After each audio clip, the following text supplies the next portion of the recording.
আসসালামু আলাইকুম everyone, welcome to healthy home cooking. আজকে আমি আপনাদের তৈরি করে দেখাবো স্পাইসি মাসালা পাস্তা। একদমই ঘরে থাকা খুবই সাধারণ কিছু উপকরণ দিয়ে তৈরি করা হয়। তৈরি করতে সময় লাগে খুবই কম, বাট এটি খেতে কিন্তু খুবই মজা। দেশি স্টাইলে তৈরি করব এই মাসালা পাস্তা। সো কথা না বাড়িয়ে let's go to my kitchen and cook. প্রথমে আমি পাস্তাটা সিদ্ধ করে নিব। এই জন্য একটি পাত্রে পর্যাপ্ত পরিমাণ পানি নিয়ে পানিটা ফুটে ওঠার জন্য অপেক্ষা করছি। আমি নিয়েছি মেজারমেন্ট কাপের 2 কাপ পাস্তা।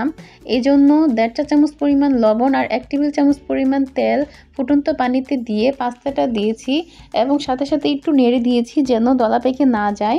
আমার পাস্তা সিদ্ধ হওয়ার জন্য লেগেছে 10 মিনিট। পাস্তাটা সিদ্ধ হয়ে এসেছে, এখন পানি ঝরিয়ে একটা সাইডে রেখে দিব।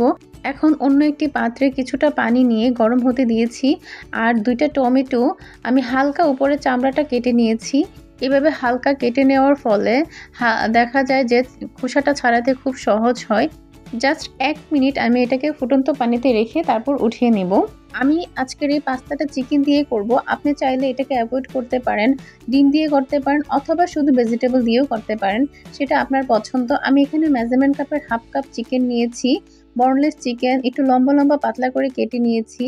অ্যাড করছি 1 চা চামচ পরিমাণ সয়া সস, সামান্য লবণ ও হাফ চা চামচ পরিমাণ আদা রসুন বাটা। খুব ভালোভাবে মিক্সড করে একটা সাইডে রেখে দিচ্ছি। এখন পছন্দ মতো কিছু সবজি নিয়ে নিচ্ছি। আমি নিয়েছি বরবটি, গাজর, খুব পাতলা করে গাজরটা কেটেছি, আর ক্যাপসিকাম নিয়েছি। আপনি আপনার পছন্দ মতো সবজি নিয়ে পছন্দ মতো কাটিং করে নিতে পারেন। এদিকে টমেটোটা হালকা ঠান্ডা হয়ে এসেছে, তাই খোসাটা ছাড়িয়ে নিচ্ছি। দেখেন কত সুন্দর করে খোসাটা ছাড়ানো যাচ্ছে। এভাবে হালকা ভাপিয়ে নিলে টমেটোর খোসাটা ছাড়াতে যতটা সহজ হয়, কালারটাও খুব সুন্দর আসে। এখন এগুলোর খোসা ছাড়ানো হয়ে গেলে আমি ব্লেন্ড করে নেব। ব্লেন্ডারের জারে এটাকে ব্লেন্ড করে নেব। আমি ব্লেন্ড করে নিয়েছি। এখন 4-5 টুকরা রসুন আর একটা বড় পেঁয়াজ কিমা করে নেব। এটা আমি ব্লেন্ডারেই করে নিচ্ছি, আপনি চাইলে হাতেও এরকম কুচি কুচি করে নিতে পারেন। এদিকে পাস্তাটাও কিছুটা ঠান্ডা হয়ে এসেছে। এখন আমি হাতে একটু তেল নিয়ে পাস্তাটার উপরে তেল ব্রাশ করে নিয়েছি। দেখেন পাস্তাগুলো কতটা ঝরঝরে আছে আর একদম খুব ভালোভাবে সিদ্ধ হয়েছে। একদম নরম হয়ে ভেঙে যায়নি, বাট খুব সুন্দর সিদ্ধ হয়েছে আর খুব ঝরঝরে আছে পাস্তাগুলো। এদিকে আমার সবগুলো উপকরণ রেডি। এখন চলে যাব মূল প্রসেসে। এদিকে একটি প্যানে 2 টেবিল চামচ পরিমাণ বাটার নিয়ে মেল্ট হয়ে যাওয়ার পর পেঁয়াজ আর রসুনের কুচিগুলো দিয়ে ভেজে নিতে হবে। হালকা ব্রাউন কালার আসা পর্যন্ত অপেক্ষা করতে হবে। অ্যাড করতে হবে ম্যারিনেশন করে রাখা চিকেনটা। এবার চিকেনটাকে হালকা ভেজে চুলাটাকে লো হিটে রেখে ঢাকনা দিয়ে ঢেকে রাখতে হবে ততক্ষণ যতক্ষণ না চিকেনটা সিদ্ধ হয়ে আসে। আর এখানে চিকেনটা সিদ্ধ হওয়ার জন্য কোনো পানি ব্যবহার করার প্রয়োজন পড়ে না, যেহেতু চিকেন থেকে কিছুটা পানি গলে আর এটাকে ম্যারিনেশন করে রাখা হয়েছে সয়া সস দিয়ে, তো এখানে পানি দেওয়ার কোনো প্রয়োজন পড়ে না। ঢেকে রেখে কয়েকবার উল্টে পাল্টে দিলেই সিদ্ধ হয়ে যায়। আমার চিকেনগুলো সিদ্ধ হয়ে গেছে, সুন্দর একটা কালার চলে এসেছে চিকেনে। এখন অ্যাড করেছি ব্লেন্ড করে রাখা টমেটো। এই সময় চুলাটা মিডিয়াম আঁচে রেখে টমেটোটাকে খুব সুন্দর করে ভেজে নিতে হবে। উপরে তেল আসা পর্যন্ত অপেক্ষা করতে হবে। তেলটা উপরে চলে আসলে বোঝা যাবে যে টমেটোটা ভাজা হয়ে গেছে।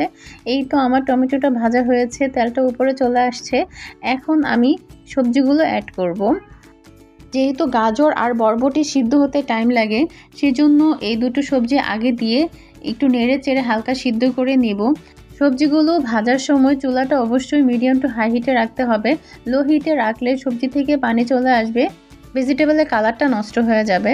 এখানে আমি অ্যাড করেছি স্বাদমতো লবণ। সবজিতে যতটুকু লবণের প্রয়োজন ঠিক ততটুকু লবণ। গাজর আর বরবটিটা যখন সিদ্ধ হয়ে আসবে তখন অ্যাড করতে হবে ক্যাপসিকাম। ক্যাপসিকামটা অ্যাড করে কিছুক্ষণ নেড়ে চেড়ে সিদ্ধ হয়ে আসা পর্যন্ত অপেক্ষা করতে হবে। এখন অ্যাড করতে হবে কাঁচা মরিচ। যেহেতু এটা স্পাইসি মাসালা পাস্তা, যারা ঝাল পছন্দ করেন এই সময় বেশ কিছু কাঁচা মরিচ কেটে দিয়ে দিতে পারেন, তাহলে খুব সুন্দর কাঁচা মরিচের একটা ফ্লেভার আসবে আর ঝাল ঝাল হবে, খুব ভালো লাগবে। যেহেতু আমার বেবি খাবে আর আমার শ্বশুর শাশুড়ি ঝাল খেতে পছন্দ করে না, তাই আমি আস্ত 3টা কাঁচামরিচ আর 2টা কাঁচামরিচ কেটে দিয়েছি। এরই মধ্যে অ্যাড করে দিয়েছি পাস্তা। এবার পাস্তাগুলোকে এই সব কিছুর সাথে খুব ভালোভাবে মিশিয়ে নিতে হবে। দেখেন কতটা ঝরঝরে হয়েছে আমার পাস্তাগুলো। এখন এই পাস্তাতে থাকা যে মশলাটা, তার প্যাকেটটা এখন কেটে দিয়ে দিব। এই মশলাটা অ্যাড করার পর একটু লবণটা চেখে নেবেন। প্রয়োজনে লবণটা দিয়ে দিতে হবে।